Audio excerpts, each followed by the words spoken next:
Imagine taking your kids to a Christmas party and having it become the scene of one of the most heartbreaking disasters in Michigan history.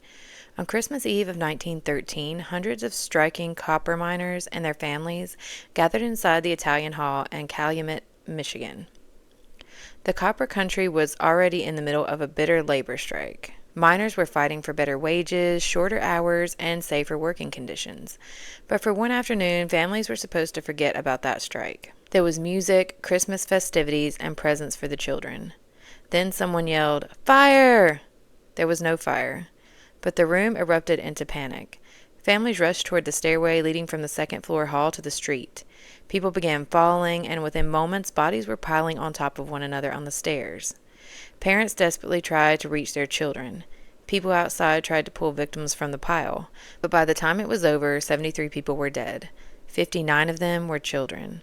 And one of the most disturbing parts of the story is that no one has ever definitely established who yelled fire or why. Some striking miners believe the person was connected to an anti-union organization that had deliberately disrupted the party. Others believe it may have been a terrible misunderstanding. More than a century later, the truth is still debated. And there's another detail you may have never heard, that everyone became trapped because the doors opened inward. The story became famous, but historians have since questioned it.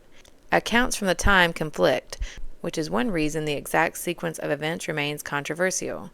The Italian Hall itself stood for decades after the disaster before being demolished in 1984.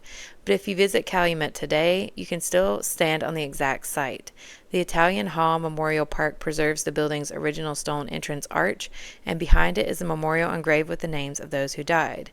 It's a quiet little place now, but on Christmas Eve in 1913, it became the site of a tragedy that devastated an entire community and left behind a mystery that has never completely been solved.